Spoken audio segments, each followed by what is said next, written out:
Hello viewers, still Mentors and Mint Show with Olumide Benson, where we still expose brand to global audience and ensure that such brand is well positioned for global patronage. Knowing full well that it is when we have an existing business that we can promote our brand. And so I want to believe that you must have been enjoying us all this while, having talked about several features that we need to put in place in order for us to have our business ongoing.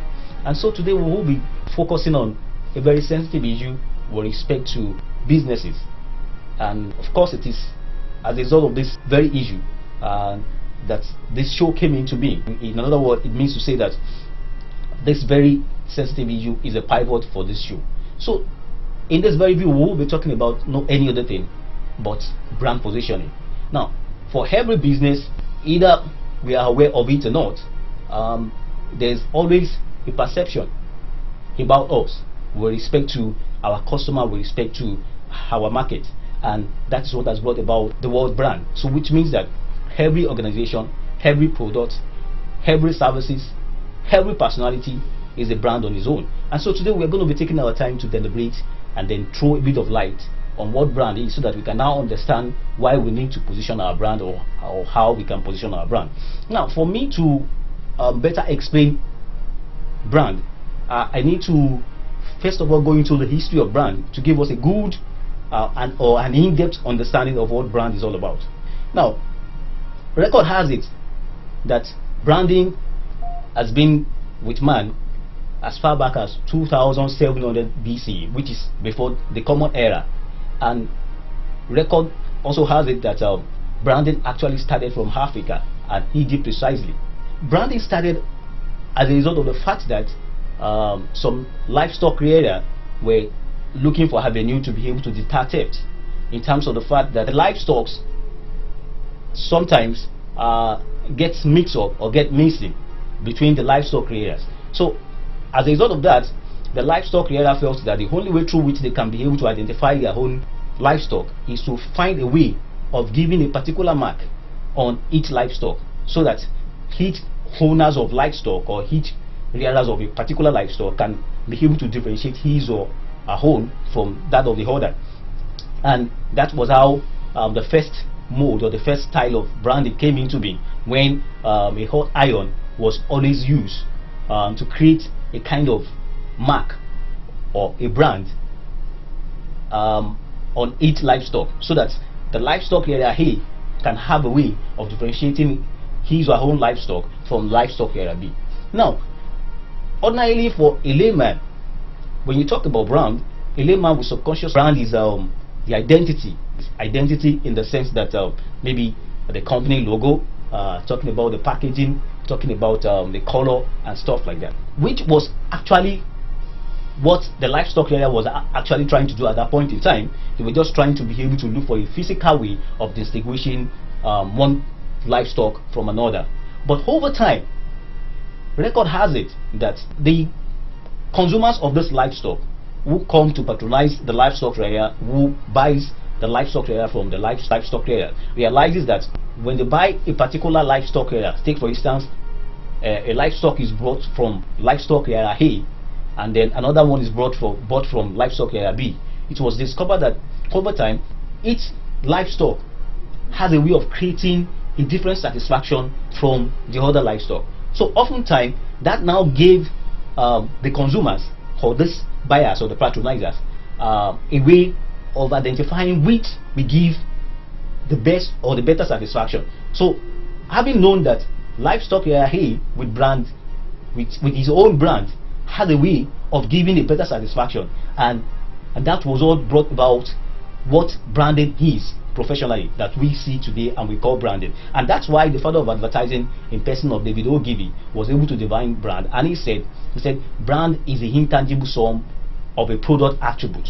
In another word, what this is trying to say is that brand is not just what we think, which has to do with the physical identity of a product, but brand has evolved beyond the physical identity of product. But brand is now every unseen quality, every intrinsic value that a product will deliver, and that is what gives you the brand. And that's why David Ogilvy said is a intangible sum of a product attribute, which means everything with respect to that product that is not seen, that gives you the ability to create an impression or create a perception about that product. And that's why one of the best seller author in advertising also define branding as the gut or the perception a consumer have about a product or a service. So in a nutshell, what I'm just trying to say is that branding is not the physical attribute of a product, neither is it the physical feature of a product, but branding is the value that the product can deliver, that allows a consumer to form his own perception or his gut about that product, which can also be said as the reputation a consumer has about a product. Now, having understood what branding is, now I think the issue should now be, what is brand positioning? How do we position our brand? Now, looking at this from that angle, and then why do we need to even position our brand? Firstly, we need to have it at the back of our mind that either we like it or not, either we are conscious of it or we are not conscious of it. Every product that is out in the market, every service, even we as a personality, people around us, or the market that we put in our services, or that buys our services or products, has a way, subconsciously has their perception about us, and that's what brand is. Now, if they now have a perception about us, then it means that there is need for us to see how we can refine that perception or be conscious about that fact and create the kind of perception we really want them to have about us. And that is what brought us into brand positioning. So in a nutshell, brand positioning can be expressed as the value that customers derive from a product that now allows them to distinguish that product from competitors. So what I'm just trying to say in a nutshell is that your brand have a reputation, which is your brand. Now, there must now be a way through which this reputation distinguish you from competitors. So in you now trying to distinguish or differentiate your brand from competitors' brand is where the positioning is how the positioning came into being. So which means that it is essential for every person, every business owner, for every product, every services, for every individual to be conscious about its brand and find a way to be able to position his brand. Basically because of the fact that when you set up an organization, when an organization is set out, you have your vision and then you align with a mission, and then an organization has a value that it wants to to present to the market, and such organization wants its product or its services to be viewed alongside its value that is deriving. So for you to be able to position your product in a way that customers will be able to foresee your value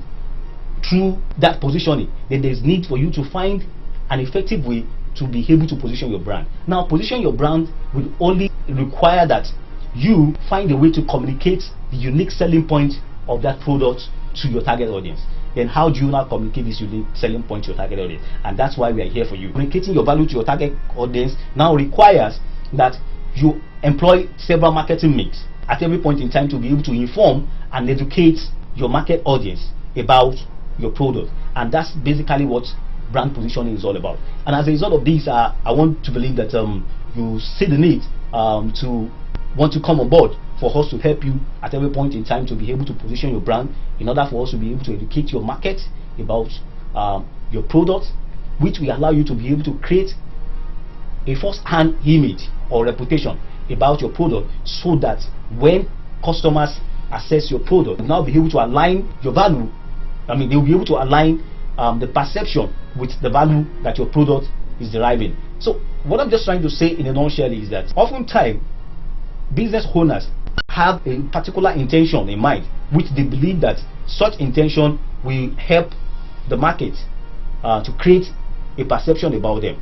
But sometimes the market or the target audience don't get that perception. They may have a different perception from what the business owners intend. So in order for the business owner to be able to balance that and ensure that the consumers or the market has the perception that the business owner wants, it means that the business owner at every point in time communicates effectively its values, which must be in line with the value that will also be derived from the product or the services that the consumer will engage or make use of. So in a nutshell, what I'm just trying to say here is that brand positioning is key for every business, and for every business that must grow, for every business that must give satisfaction to his consumer or to his market, then it must be able to find a way to always, at every point in time, communicate his product effectively with respect to the value that will be derived from the product to